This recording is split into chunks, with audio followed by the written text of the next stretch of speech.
Ustaz Abdul Fattah, he is currently a YDO, Youth Development Officer from Mukminin Mosque. He studied from, he was a student in Aljunied School of Islamic School. And then after that he proceeded on to IUM, is it? Yes, International Islamic University of Malaysia, to do his Bachelor of his degree in Islamic Legal Knowledge, majoring in comparative religion. Yeah. So maybe what Ustaz will be talking about today is basically he will touch on the concept of wasatiyah and how to actually achieve balance in your life, like in our today's context. In our today's context, right? Yeah. So maybe at the end of his lecture, maybe you guys have all the lecture slides with you, right? Yeah. Okay. At the end of his lecture, he'll be opening some question and answers to the floor lah. So maybe inshallah, if you guys have any like burning questions or anything, issues that you would like to bring across to Ustaz, maybe you can do so at the end of his lecture, inshallah. Okay. So maybe I'd like to welcome Ustaz.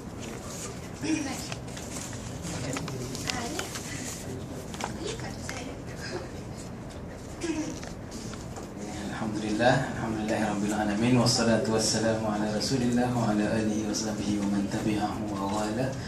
Subhanaka la ilma lana illa ma 'allamtana innaka antal alimul hakim. Rabbi shrah li sadri wa yassir li amri wahlul 'uqdatam min lisani yafqahu qawli. Amma ba'd. Assalamualaikum warahmatullahi wabarakatuh. Waalaikumsalam.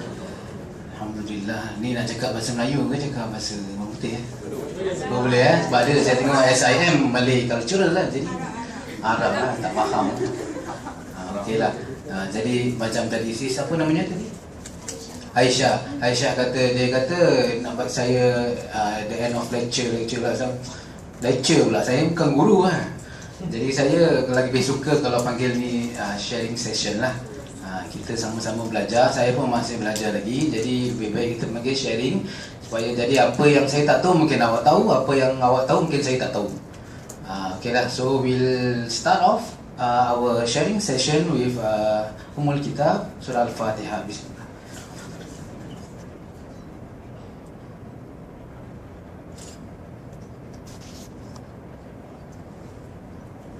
Okay, jadi mungkin ada yang tanya-tanya lah, saya nampak sebenarnya muda. Kalau saya pergi mana-mana, nanti orang cakap, awak masih muda lagi ya?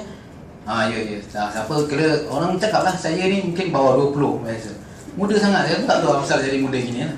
Jadi saya tadi Sis Aisyah dah terangkan sikit saya punya background. Jadi saya sekarang buka Al-Mukminin sebagai YDO, just graduated from IUM this January lah. Actually my course took about 3 years but extended to 4 years because ada a few circumstances yang saya kena ni lah, cuti-cuti apa semuanya. Okay, biasalah tu. Okay, so just to brief my age, bilang tak apa, open lah takut saya pun umur awak juga 27, muda lagi. Sama lah, muda lagi 27. Okay, so as a start okay, so insyaAllah we will be talking, sharing on wasatiyah. So wasatiyah, insyaAllah what I will share is about briefly about the two prominent scholars during their time, which is a bit of Aristotle, maybe most of you know already. And if as far as wasatiyah is concerned, I think the best reference to look up to is Imam Al-Ghazali lah. I think you can look at the slides. Okay, insyaAllah. So as an introduction, boleh saya ni. Okay. Okay lah. So I believe most of you can read this. So wasatiyah, wasatiyah as in banyak ulama or scholars, they have been defining wasatiyah ni as before I tell you what the scholars define what definition of the wasatiyah ni, I want to know your own definition of wasatiyah. So when you heard wasatiyah, what is the first word that comes to your mind? Moderation, betul lah. Lagi ada lagi? Equilibrium. Wow, dahsyat. Lagi? middle path. Lagi? Balance. Lagi? Mic ni ada echo sebenarnya. Ada echo? Okay, jadi wasatiyah. Echo bukan echo binatang. Echo. Bukan echo binatang, bukan. Okay, jadi betul, apa yang tadi saya tak nafikan, yang banyak scholars cakap pasal wasatiyah is about middle path, being in balance mode. So wasatiyah ni kalau dalam ikut konteks Al-Quran, I share a bit about comparative religion sikit lah. In Christianity, when we look at the concept of Adam, dia tu bila dalam Kristian dia tu dipunish, betul? Bila dia makan buah tu, dalam ni Kristian jangan confuse pula. Jadi dalam Kristian ni bila dia makan buah, dia dibagi punishment. So he is being punished and then he is being sent to earth. That is punishment. So the Christian took that as the original sin. So Jesus datang, maafkan yang Adamnya. But dari mana? That is their concept lah. So in Islam, Allah kata dia bukan, kira kalau Nabi Adam dia dah diturunkan ke bumi pasal dia makan kan, semua tahu. Jadi lepas tu apa Nabi Adam buat? Dia minta maaf dekat Allah. So maknanya, is that a punishment or not? We yet to know the answer. So because dia diturunkan, lepas tu dia dimaafkan, lepas tu dia dinaikkan lagi. Mimma kana fi dalam surah Al-Baqarah ada letak mereka dua tu sebenarnya ada dalam jannah.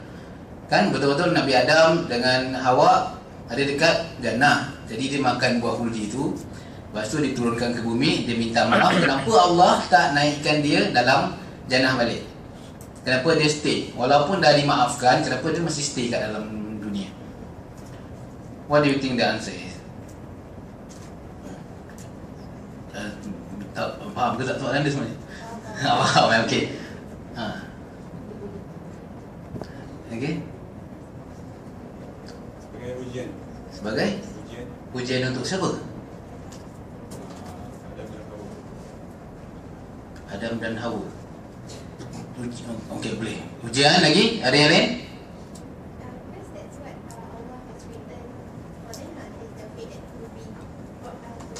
But what is it for?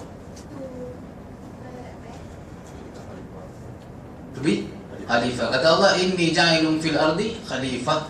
Tapi khalifah dari segi macam mana? Apa ciri-ciri nak jadi khalifah? Allah nak jadikan khalifah, Allah turunkan Nabi Adam dan lepas tu dia minta maaf. Kenapa dia masih dekat ni? Kenapa khalifah tu Nabi Adam? Kenapa tak yang lain? Jadi kenapa? Itulah macam tadi kata khalifah. Jadi kalau dah diturunkan, apa fungsi menjadi khalifah? Worship Allah. Lagi ada lain?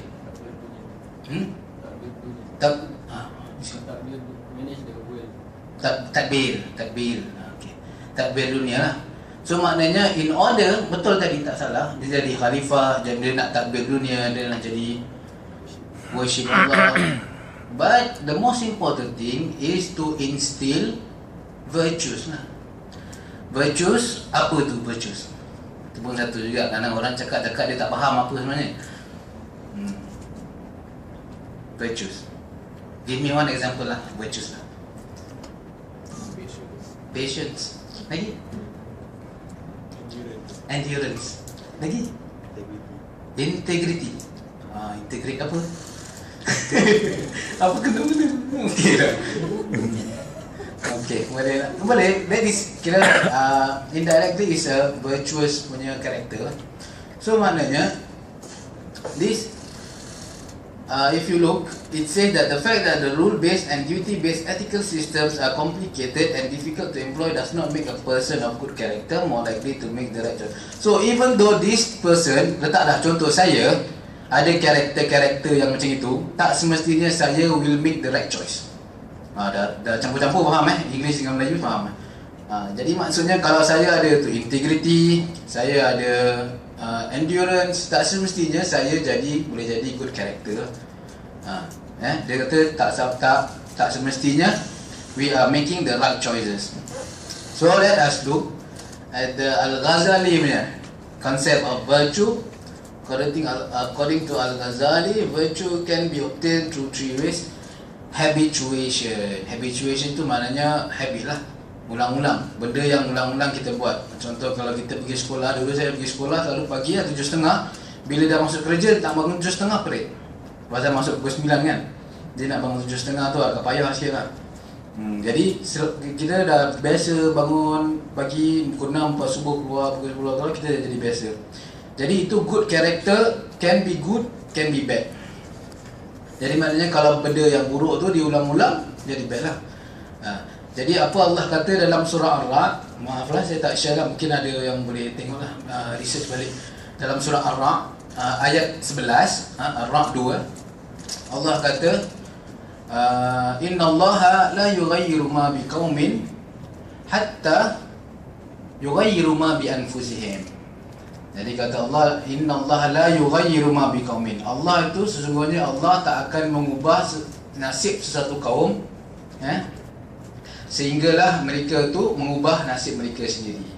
Jadi kalau kita, when we talk about wasatiyah, wasatiyah ni sebenarnya anybody can talk sebenarnya. Saya kalau kasih pas ni mic kat awak pun boleh cakap pasal wasatiyah. Cuma kita nak tahu apa sebenarnya wasatiyah ni. Anybody moderation? Oh yeah, to be in the middle. Yes, I believe sekarang semua ramai di antara kita kalau nak tahu something, kita refer dekat Syekh ni lah. Satu Syekh Google ni nama dia. Pernah ada adik saudara saya, bila tak tahu something, ni macam mana tak apa, pergi Google. Google dia tengok lah, ustaz ni kata apa, ustaz ni kata apa, dia ambil lah. Betul lah. Jadi jadi belajar je tu daripada internet je lah. Memang boleh, tak salah, ada yang betul boleh kita ambil. Ada juga yang kena hati-hati. Tapi yang kita tahu dari internet asal dia je.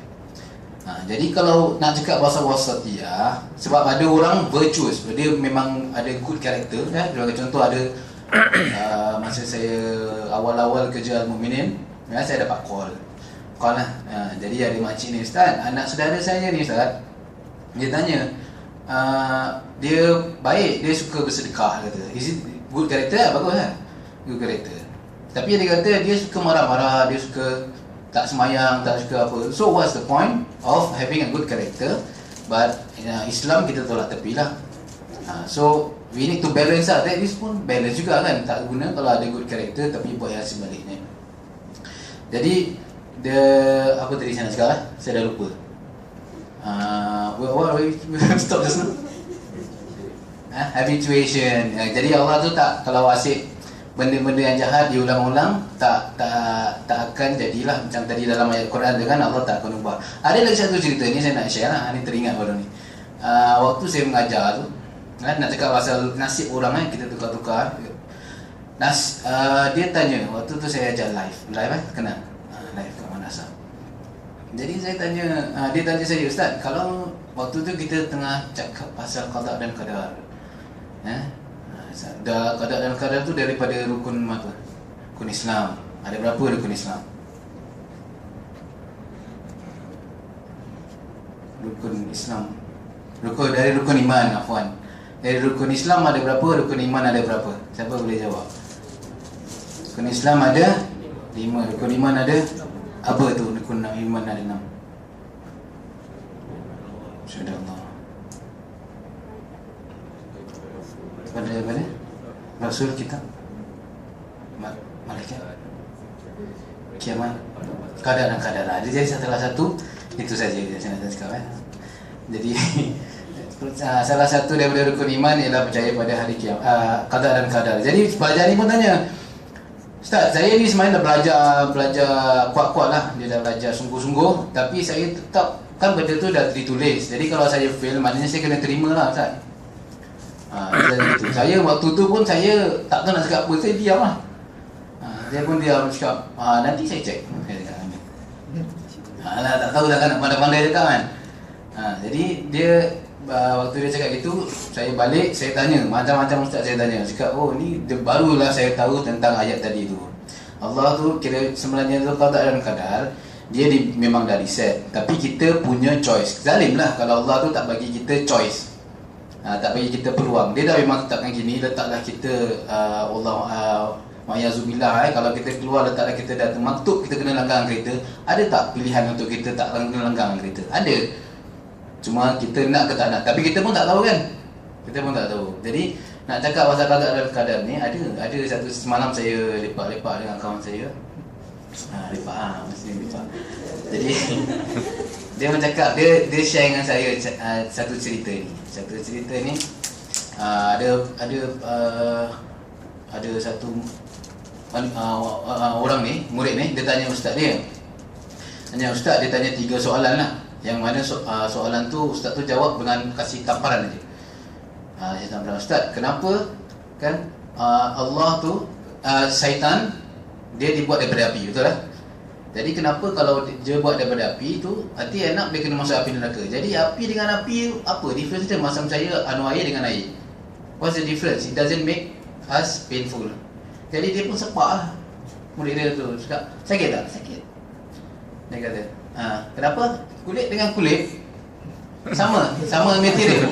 Kulit dengan kulit sama. Jadi dia sepak sakit. Sakit macam itu juga api dengan api. Kalau dah kena memang sakit. Jadi dia tanya lagi. Cakap, ustaz, saya macam mana nak percaya Tuhan ni, kita tak nampak Tuhan. Dia sepak lagi. Dia cakap, sakit tak? Sakit. Awak nampak sakit tu? Tak nampak sakit lah, tapi rasa sakit kan? Rasa sakit macam itulah. Dia kaitkan Tuhan tu dengan penampak macam mana. Ada nama kedai. Lagi satu soalan lah, inilah saya lupa lah soalan dia apa. Tapi tak apalah, itu maksudnya kena faham lah betul-betul sebenarnya.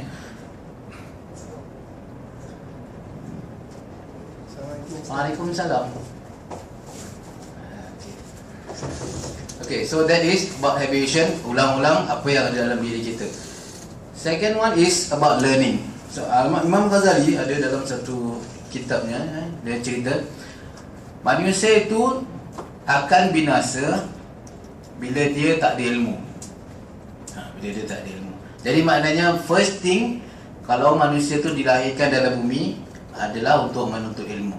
Lepas tu disambung lagi, kalau dah ada ilmu, kena berserta dengan amal. Jadi berserta dengan amal. Lepas kita dah dapat amal tu, dah buat, kena serta pula dengan ikhlas. Jadi bila dah ikhlas, ini dah macam syarahan pula Adam. Jadi dah lepas dengan berserta dengan ikhlas, dia kena, orang yang ikhlas tu tak semestinya dia ikhlas terus. Jadi dia pun kena jaga ikhlas dia. Contoh, kalau ikhlas, saya derma ni 10,000 katakan, ikhlas. Sebenarnya asal-asal dia tu, demi akar dia tu ikhlas. Saya dah tahu, saya dah belajar dalam beramal, saya dah belajar ustaz kata kalau dah beramal kena ikhlas. Okey, saya ikhlas. Jadi bila dah ikhlas tu, kadang-kadang masuk TV dah jadi riak. Ikhlas tu susah nak kontrol. Sebab kata ada pepatah, dia kata to be angry is easy. Dia kata, but to be angry at the right moment, at the right situation is difficult lah. Macam itulah, macam nak kontrol. Kenapa kita nak marah ni sebenarnya senang je. Anytime ni, sekarang ni saya boleh marah. Tapi nak kontrol bila masa mana kita nak marah tu, kat mana, is tergantung pada ilmu kita. Ilmu kita kira maknanya kita tahu bezakan, oh ini tak sepatutnya aku marah, ini tak sepatutnya aku buat macam ini. Tapi tak apa, aku kontrol temper. Kalau betul-betul orang terus, mana boleh buat ini, sentuh lah. Okay, so the third one, itu tentang ilmu. And divine generosity itu hanya ada pada prophets. Dan tambung lagi, unlike Aristotle who said that virtue can be obtained through practice or habituation alone. Jadi Aristotle kata tak ada divine, dia tak percaya Tuhan lah. Dia tak percaya divine generosity, Allah yang bagi. Okay, so maknanya nature tu macam itulah, divine generosity. Macam saya cakap tadi, prophets transmitted through divine generosity is the most perfect of all. Jadi maknanya apa yang disampaikan kepada nabi-nabi tu, dia memang perfect lah. So far, any questions? Anybody tak faham saya punya Malay tak? Faham okay. Okay, so maknanya kita dah cakap tentang moderation. Tapi macam mana nak obtain, macam mana nak attain moderation tu kita nak tahu jugalah. Kadang orang main cakap je, nak tak faham pun sebenarnya kan, macam tadi saya cakap. So to acquire virtue, man must continuously practice good deeds. Kena buat macam tadi lah. Dan Al-Ghazali dah statekan 3 perkara harus kita ikut untuk mencapai virtue, nak dapatkan virtue, to acquire virtue. This kind of practice shows Al-Ghazali point on the importance of action, amal, in obtaining virtue. Sebab tu tadi dia kata lepas ada ilmu kena berserta dengan amal. Orang kata ada pepatah Arab tu kata al-ilmu bila amal kasyajari bila samar. Ilmu tanpa amal ibarat pokok yang tak ada buahnya. Jadi tak ada buah lah. Dia belajar dia simpan, dia tak ada amal dia. Macam tu lah. Ada question lagi? Tak ada. Example dia bagi. Saya ada kat sini lah saya. Maaf sekejap. Okey, jadi kata dia, if a child is raised and habituated in goodness, he will grow up. Okay lah. However, if he is habituated in vice, he will grow up an evil man. Jadi tergantung, ini tugas siapa ni nak tentukan child tu baik ke buruk ke? Mak bapak. Jadi nak macam mana nak salahkan mak bapak ke apa? Sebab ada kadang-kadang mak bapak ni bila kadang-kadang saya youth lah, kecil-kecil, kadang-kadang saya telefon cakap, cik maaf boleh tak ni datang ke masjid, nak tidur masjid. Cakap, oh tak boleh. Kadang-kadang mak dia kekang, mak dia yang tak kasih. Cuma bila saya tanya budak tu, dapat tahu bila mak dia memang jenis yang kurang faham lah tentang Islam. Dia tak, dari segi lembut dia, kasar dia memang tak pernah tahu lah, tak pernah sembahyang menyatakan lah, tu kasar dia lah. Jadi kalau lembut kira kurang faham. Jadi therefore virtue will come with the habituation of good deeds in life. Next. Any questions faham Wah ni cepat saya jalan. Okay. So for the good deed to be considered virtue, it must be firmly established in the soul. Jadi macam mana? Itulah kata Al-Ghazali tadi. Actually benda tu cantik. Al-Ghazali dia dah cakap gitu, memang semua dalam life kita dah teratur. Pertama sekali ilmu. Jadi ilmu kena betul. Jangan ilmu Google. Jadi banyak ilmu Google sekarang. That's why there's one time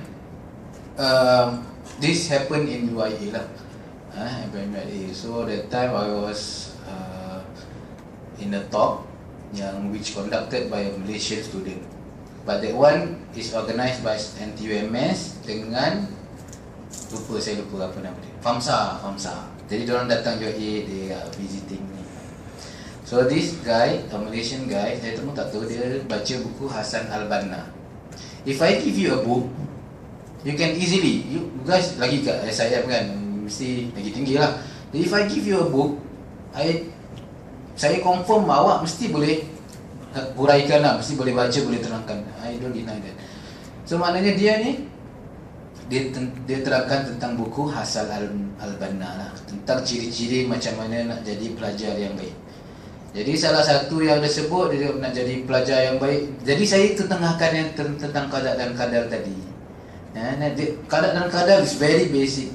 We don't need to go far to find Islam. You just go to the basic roots. Rukun Islam dengan rukun iman je, so settle.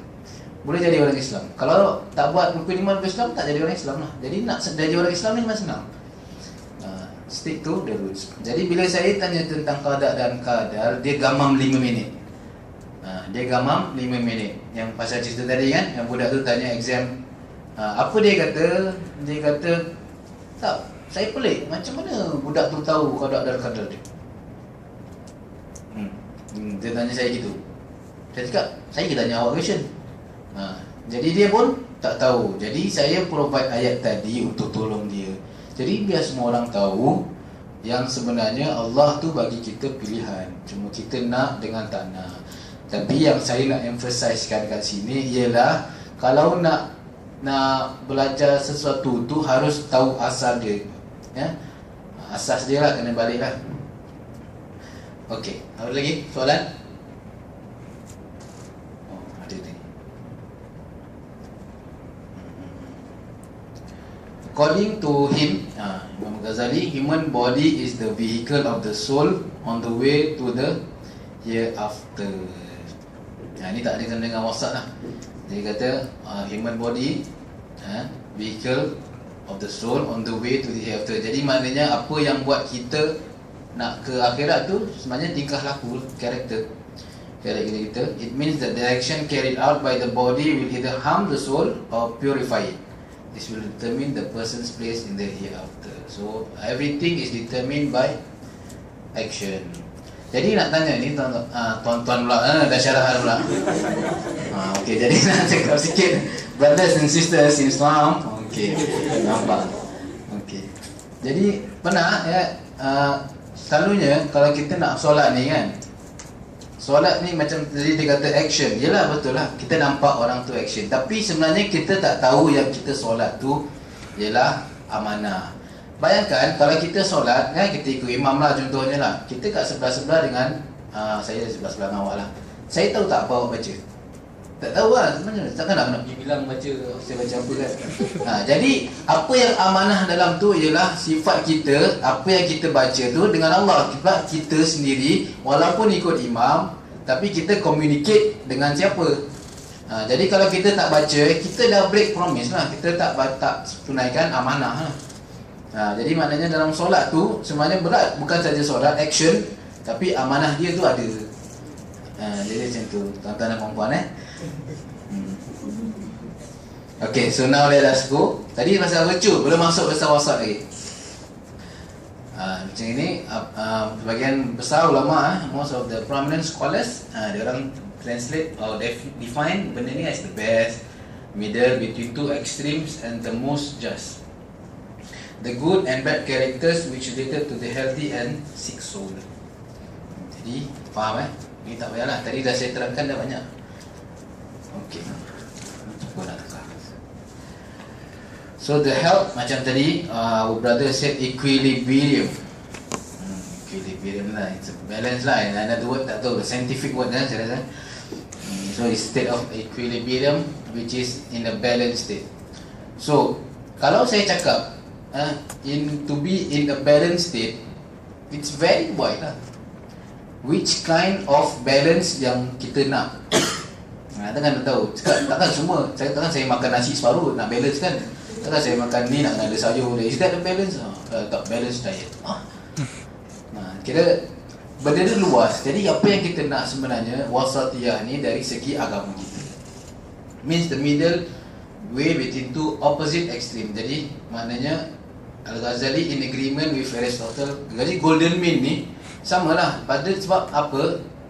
Dalam zaman Aristotle ni sebenarnya dia nampak orang-orang dia ekstrim sangat. Pasal kalau nak pergi perang dulu selalu perang. Jadi bila kalau yang penakut dia akan lari dari perang, maknanya dia penakut lah, dia tak in balance mode. Kalau yang nak attack pula dia dah 50 orang pun saya pergi lah, macam cerita 300 kan.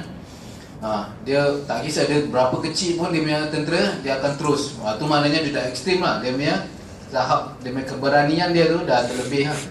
Jadi kita nak cari yang lagi satu, kalau dia nak attack, dia attack sebab nak perang, dia bukan attack sebab nak peace. Itu pun kena tahu juga. It's not the actions, it's also the niat. It's also the state of what you are achieving. Faham dia kalau filosofi, saya pun kadang-kadang dalam kelas ni terlelap juga. So the deviation from the middle path shows that the soul is sick.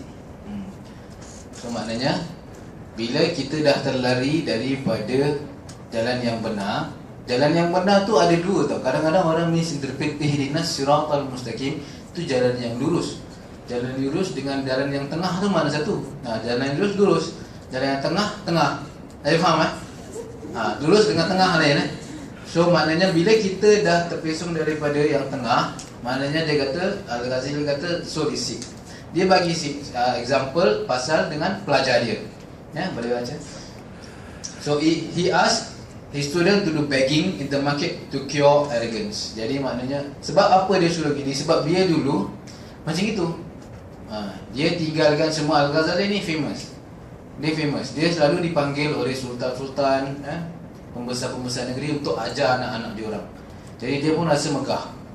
Dia rasa macam, wah, aku ada pangkat, aku sekolah yang tertinggi. Jadi bila satu part tu, dia rasa macam ada kurang.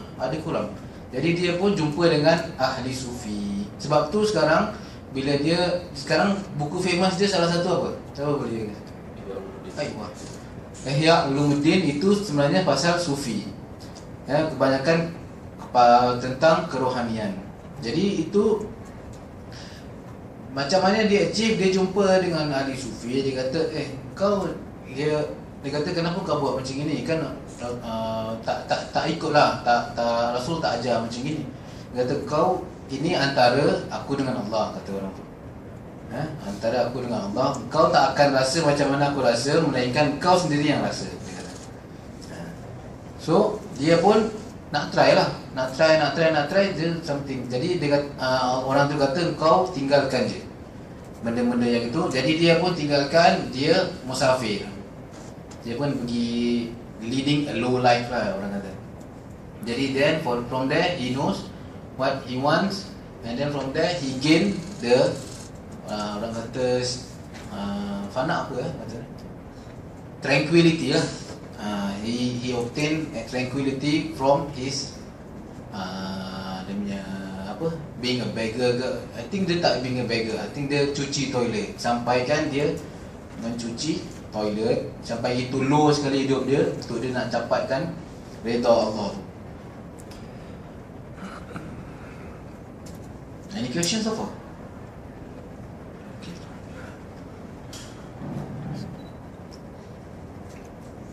Saya lain.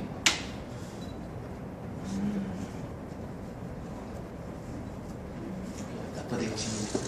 So the deviation from the middle path shows that the soul is ni dah. Masya-Allah. Okay. So what is actually good character? A man once asked the Prophet hadith. Prophet about character, and he recited his statement, hold to forgiveness and enjoin kindness, ni Prophet cakap, and turn aside from the ignorant ones. Maknanya turn, berpaling pada orang yang sombong. Then he said, Rasul said, it is you that should seek reconciliation with those who avoid you, give to those who withhold from you, and forgive those who deal with you unjustly. Jadi maknanya dalam erti kata lain, dia suruh ada kata orang putih tu, treat others the way you want to be treated. Betul tak? Sorry, my English sometimes. So maknanya if you want to be treated good, you have to be good to others lah. Itu kira dalam kata singkat lah, kata simple. So Al-Ghazali. Okay, so that's it. Any questions so far? Dah.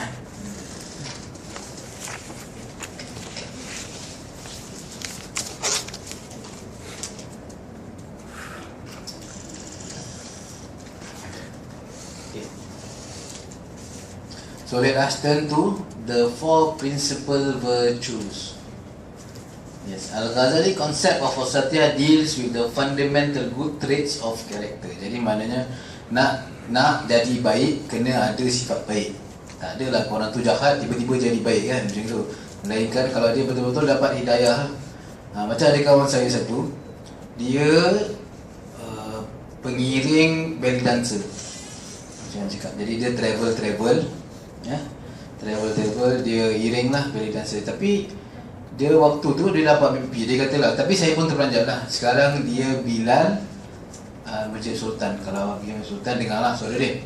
Jadi dia dulu pengiring.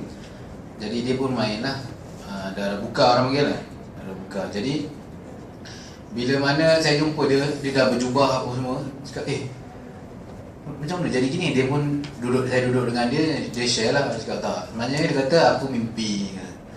Dia mimpi, kata orang tu dalam mimpi tu, dia kata kalau kau tak ubah sekarang, kau tak akan berubah sampai bila-bila. Dia dari madrasah juga, dari madrasah satu sekolah dulu, madrasah unit. Jadi dapat dia mimpi tu, terus besok dia tinggalkan semua. Terus mendadak, saya pun tak faham kenapa terus mendadak. Boleh main benda tu untuk nasyid ke apa ke? Cakap tak nak. Cakap, sebab kalau aku main benda tu, kata dia, aku macam betray diri aku lah, kira tak fair lah. Tak fair untuk yang dia tinggalkan tu, dengan kira tak fair lah, dengan dia nak balance lah. Jadi dia tinggalkan semua alat-alat tu, dia terus jadi bila. Jadi saya pun surprise lah. So the virtues are they are the virtues of the virtues. Okay, saya tak faham. Apa entah saya tulis, saya tak faham. Okay, so maknanya macam tadi, in order to achieve wasatiyah, what is the main is the just this one in order. So the first thing, like Al-Ghazali said, is to have the wisdom. Ilmu lah. Kalau tak ada ilmu memang susah. Jadi lepas tu courage tu yang macam tadi kita explain, di antara letaklah pengecut dengan yang berani. Jadi harus kat tengah-tengah, harus tahu bila nak attack, harus tahu bila nak tarik diri. Courage. And then temperance. We talk about just now, we talk about is angry to be easy to be angry tu boleh. So maknanya senang nak marah, tapi untuk nak kontrol marah tu kita kena betul-betul tahulah bila nak marah, bila tak nak marah. And then after we achieve all these three, all the first three, then only we can achieve justice. Tak adalah kalau bayangkanlah kalau juri tak ada ilmu nak kasih judgement, cannot lah. Macam mana? Tiba-tiba saya ni letaklah comparative religion, tak pasal saya jadi judge untuk silat. Tak faham kan? Apa? Okey, awak menang. Oh, bagus. Melawan. Okey, awak menang lah. Saya kasih awak chance. Jadi macam itulah. Kita tak ada ilmu tentang tu. Kita pun tak ada keinginan benda tu. Jadi kita terus tak boleh buat justice. Kita tak boleh, we cannot be fair to the one that we are judging lah. Okay.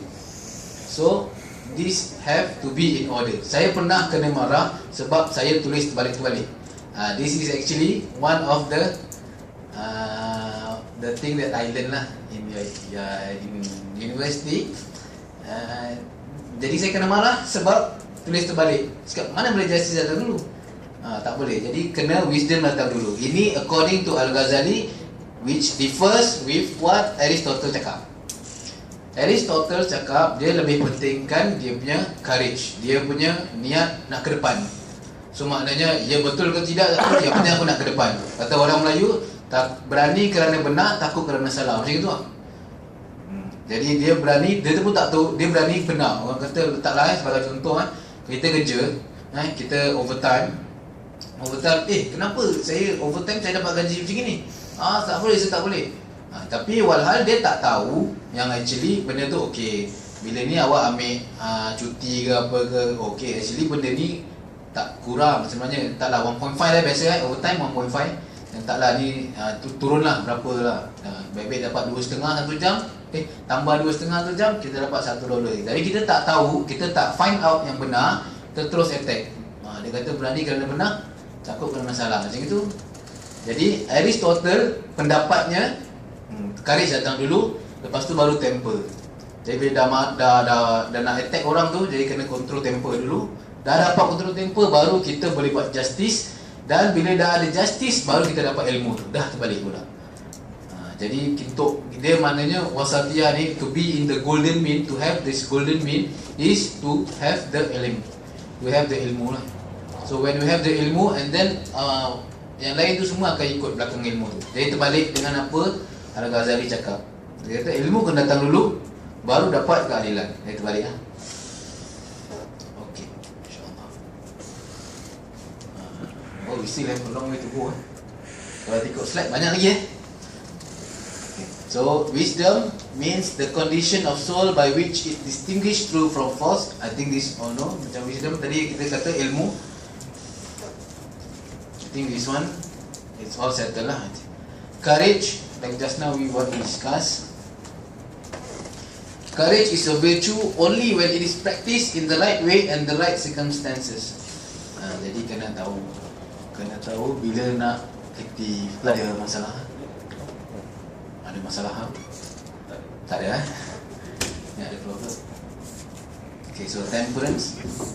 Kata dia, hunger as a mean to train oneself in the amount of food should be taken. Sampai dekat hunger pun, dekat lapar tu pun actually is one of the thing that can be practiced.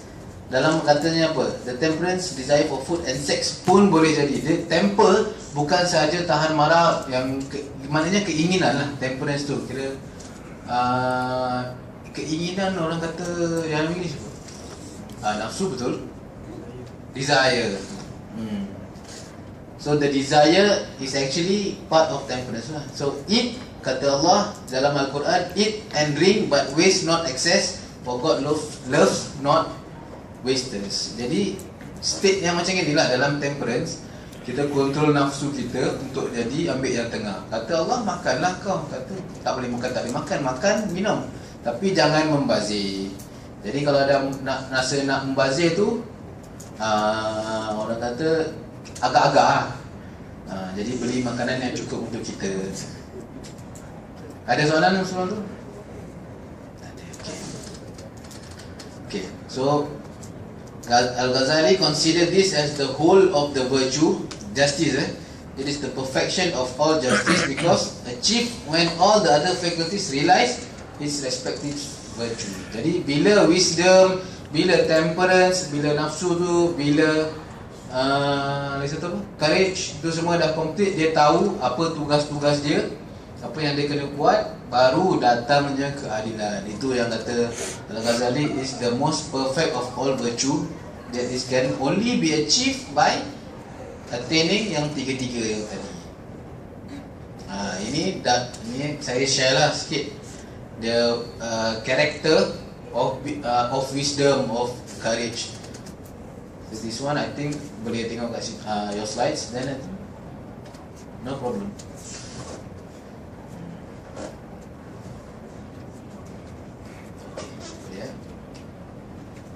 So the importance. So dia bagi analogy. Imam Al-Ghazali ni cerdik sebenarnya. Memanglah. The analogy of ant which is placed in the middle of a hot ring on the ground, fleeing away from the heat of the ring. Jadi maknanya dia letak cincin tu yang panas, dia letak semut kat tengah. Jadi semut tu lebih suka ada dekat tengah. Jadi bila kalau sejuk lah, paling sejuk, tempat paling sejuk dalam tengah-tengah cincin tu. Jadi bila mati pun at least dia rasa sejuk, bukan rasa panas. Jadi macam orang kalau dah berhutang ke, letaklah berhutang, dia cari musuh. Orang kata life is too short to make enemy kata.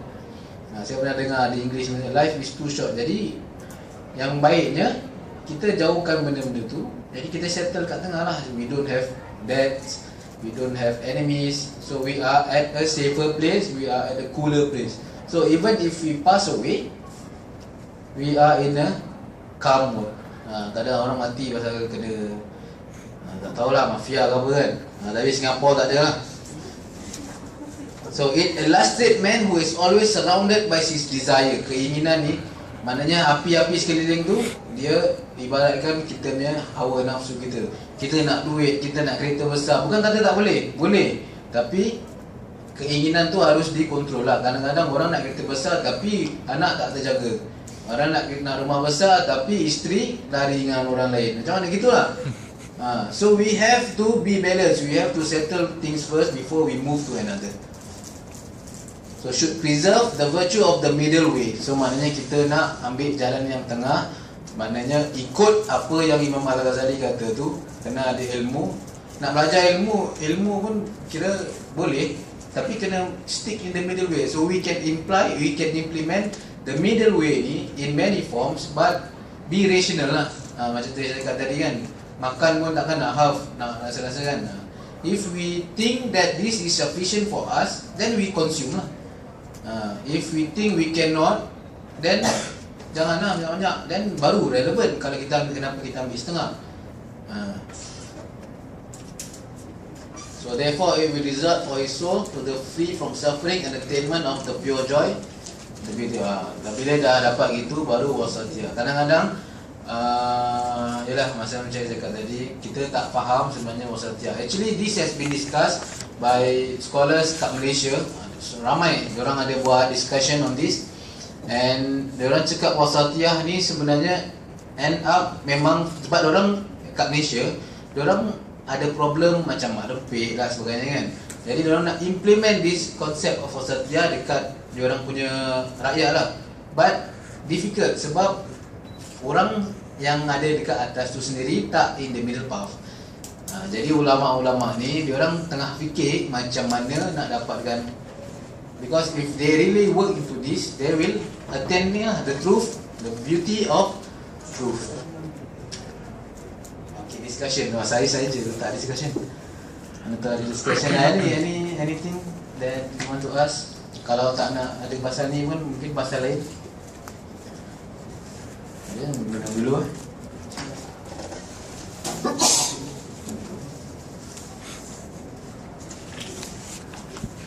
Lagi bila dekat universiti dulu, bila saya belajar filosofi, 1 jam aja saya dah lari keluar.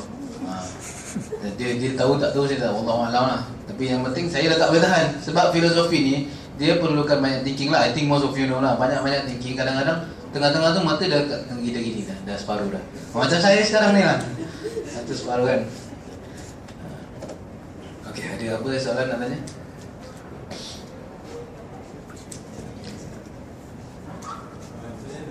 Okay, boleh. Wisdom, boleh. Tadi yang slide tadi. The reason is that wisdom is the essential for individual salvation. Therefore, Al-Ghazali considered as the highest, yet is not the highest. Okay. Lebih tinggi daripada agama. Okay. Because dia kata, sebab awak kena tengok bawah ni dia considered as highest in terms of abd. Maksudnya dia ada hakul ibad, dia ada hakul rabb. Jadi untuk hakul ibad ni maksudnya tu hak hamba sesama hamba. Jadi kalau nak ikut hak hamba sesama hamba, wisdom is the highest. Sebab tu orang kata iktiraf orang yang berilmu. Jadi bila seorang tu ada ilmu mesti dia iktiraf kan, macam Habib Syekh ke apa ke. Habib Syekh nyanyi selawat jadi yang lain lah, Habib Nakib Al-Atas, Syekh Nakib Al-Atas, Syed Qutub sebagainya kan. Jadi dia kata Al-Ghazali define wisdom as that is not the highest. Why? Because the highest knowledge is the knowledge of God. So we kata ada salah satu ulama, dia kata apa yang kita ada sekarang, letaklah nama saya Fattah, saya Abdul Fattah kan. Sebab tu kadang ada ulama yang melarang Fattah tu pembuka. Jadi kenapa sama saja hamba yang pembuka tu lah. Jadi maknanya all the good characters is a reflection of the God punya character. So apa yang letaklah kita suka sedekah. Sebenarnya Allah have the ihsan. Ihsan Allah tu sebenarnya kita semua reflection. Allah tu bagi kita sebagai kita adalah sifat ihsan sikit, tapi Allah yang maha ihsan. Jadi that's why he regard wisdom of God, knowledge of God is the highest, even though, tapi ni konsep kena faham konsep hamba tu dengan Rabb. Jadi hamba dengan hamba, maksud saya cakap hakul ibad, hamba dengan hamba, ilmu tu paling tinggi. Hamba dengan Tuhan, knowledge of God lagi tinggi. Jadi macam tu. Faham ni confusing sikit lah, filosofi biasa. Okey, ada lagi soalan? Tapi mana yang saya boleh jawab, saya boleh jawab. Jangan saya tanya saya fun pula, saya tak faham. Saya I think you mentioned something about qada qadar, yang about making choices like the right choices, right? You see the example of in terms of think one example like yang budak tu ke? Yang budak tu. How do you actually like have a bridge to the concept of wasatiyah itself lah? Like when we want to make a good choice, but we tend not to make sebab we think that the choice that we make right is good for us, but actually it's bad. It is like poisonous lah. But we just cannot see. Like I don't know, like macam it can be like okay, like for example, I like to eat Nutella just like that. I know it's bad. Okay, but I am tasting the sweetness now lah. But actually it is bad for my health because it's heaty. Then lah. But I would tend to stick to it still.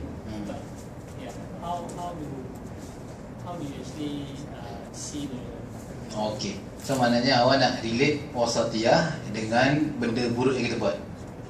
buruk, but we actually have the choice, but we tend to stick to the bad choice.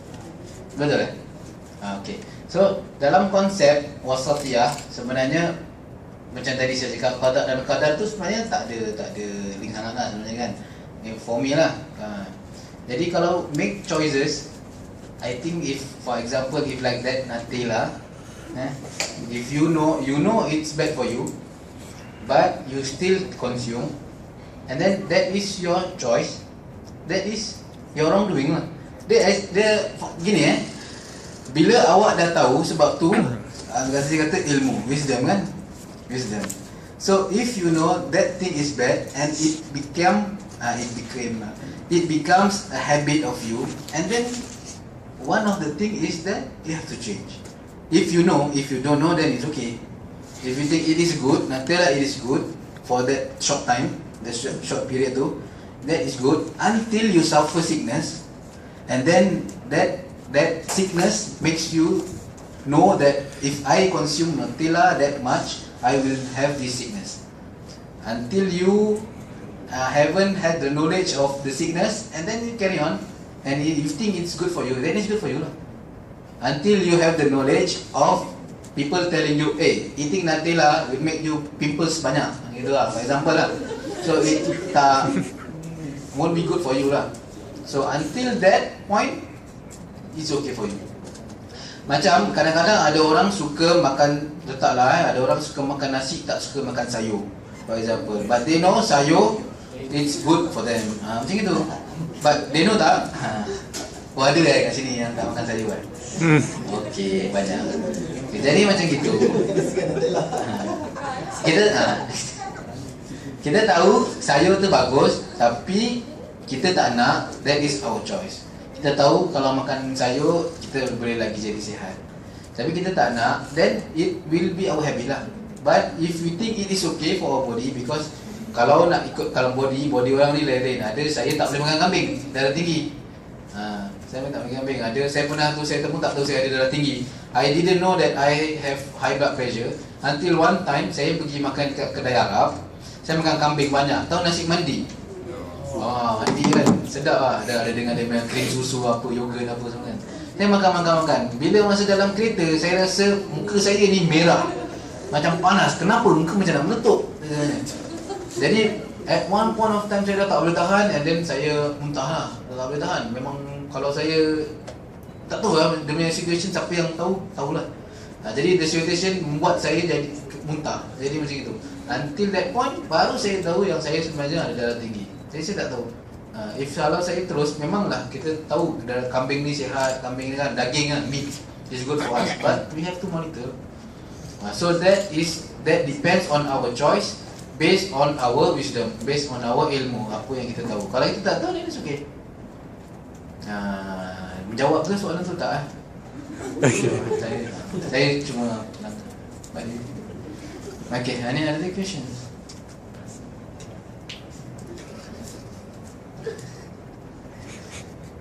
Nice. Zahir. How did the Prophet did wasatiyah back then in his time, or among the sahabat? Among the sahabat, macam mana dia buat lah? Or even among the sahabat. Baik, Quran lah. Sebab waktu Nabi Muhammad SAW, dia itu dalam proses nak mendidik, kan? Dia nak melengkapkan liutamima makarimal akhlak. Jadi dia tu tengah nak proses, nak completekan akhlak-akhlak yang baik, makariman yang terpuji. Jadi bila masa dia buat salah, pernah tak Rasulullah SAW ditegur? Pernah. Dalam surah apa? Abasa wa tawalla. Jadi kira Rasul bila mana dia dalam surah Abasa, itu ceritanya tentang Rasul. Jadi bila Rasul Abasa wa tawalla tu maknanya berpaling. Dia buat muka macam masam, abas tu macam muka macam begitu lah, macam berok kan. Lepas tu dia berpaling. Jadi Allah tanya, watawalla anja'ahul a'ma. Jadi dia kata bila mana datangnya seorang buta, Nabi buat gitu. Jadi Allah tegur, kenapa kau tak tahu niat dia untuk buat baik? Kenapa kau abasa dan kau watawalla? Kenapa kau berpaling? Dia tanya. Jadi Rasul tu sallallahu alaihi wasallam dia dalam proses nak completekan akhlak. Jadi sampai-sampai dia pun ditegur oleh Allah. Jadi orang tahu, okey Nabi pun buat salah, tapi bukan untuk dia, untuk yang lain lah. Misal apa? To instill virtues lah. Jadi segala prophets ni semua to instill virtues. Jadi dalam proses dia nak mengajar sahabat, dia tunggu wahyu. Jadi kalau bila masa macam tentang makan tu kan, makan tu bukan Allah tiba-tiba turun masuk dalam kitab kan, dia go through Nabi Muhammad sallallahu alaihi wasallam. Jadi tentang makanan tadi, eat macam makanlah berpada-pada tu lah kan, eat and drink jangan waste. Jadi macam itu Rasul bilangkan sahabat macam itu, apa yang ada dalam Quran. Sebenarnya banyak dalam Al-Quran, kalau nak saya sebut macam berapa juzuk lah, nanti saya tak habis lah sampai malam kita. Jadi proses Nabi Muhammad mendidik, menjalankan wasatiyah tu berlandaskan Al-Quran aja. Tapi sekarang dalam konteks sekarang berbeza lah. Dia berbeza dari segi cara kehidupan kita, dari segi macam tu kita cakap pun dah lain, kita pakai pun dah lain. Jadi macam mana kita nak achieve balance? If we know that is good, then it will be good. Macam tadi saya tanya. Sebab apa tadi saya nak cakap, saya dah lupa. Okay, tak apa. So that's the answer lah. If I do make mistake, it's just but that is from what I perceive lah. Ada lagi? Dia. Sometimes we tend to use wasatiyah as an excuse to be malas. How do we draw the line? Wasatiyah jadi excuse, jadi malas lah, buat jadi masalah. Jadi can you give me a scenario? Like macam kita buat ibadah cukup-cukup je, in an excuse nak jadi moderate. In excuse nak jadi moderate. Okay, dia macam ni. Saya ada satu soalan, ada satu jemaah ni nak jadi dia tanya. Okay. Saya cakap nak jadi orang yang Islam belum tentu beriman, orang yang beriman dah tentu Islam. Jadi maksudnya tu bila nak jadi Islam senang. Kita ni sebenarnya semua Islam kan, tapi nak sampai tahap beriman kena usaha lebih. Jadi boleh saja jadi orang Islam, kita buat macam saya dah cakap, back to our roots. Kita laksanakan yang 5, kita laksanakan rukun 6 tu percaya, buat yang rukun 5 tu aja, solat, puasa, zakat, pergi haji dan dengan syahadah tu, itu dah membuatkan kita Islam. Tak payah nak lebih. Perlu solat sunat, tak payah pun boleh. So maknanya benda tu actually benar. Dalam MRT dulu waktu saya sekolah, ada anak budak-budak kecil lah, sekolah madrasah juga. Ada aunty tu tanya, pasal dulu kan waktu tu zaman bom-bom lah Osama kan, September 11. Dia kata, good lah, you better be a moderate Muslim. Dia kata. Saya dengar, waktu tu saya tak terjawab lah, tapi saya dengar. Jadi dia kata, kalau betul-betul orang yang faham Muslim, Islam tu sebenarnya moderate. Tak ada yang lebih, tak ada yang kurang. Yang buat lebih dengan yang kurang orang dia. Islam kata, buat yang 5 perkara tu, kau dah jadi Islam lah.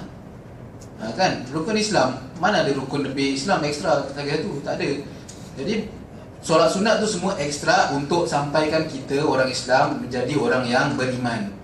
Orang beriman ada dalam surah Al-Mu'minun. Jadi bolehlah baca 1 sampai 11. Dalam tu ada qad aflahal mu'minun alladzina hum fi solatihim khashi'un. Yang mana dalam solat dia khusyuk. Jadi boleh solat, nak sampai khusyuk tu nak betul-betul nak kena jadi orang yang beriman. Jadi macam itu.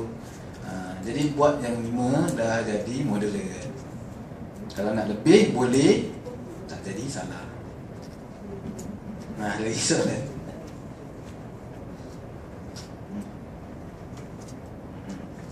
Kalau lagi satu kalau nak cakap malas ada orang lepas raya puasa 6. Kalau orang tak puasa tu dosa tak? Tak Tapi kadang-kadang orang Melayu ni dia lebih cenderung pada benda-benda yang fake. Tahu kan? Benda-benda fake tahu.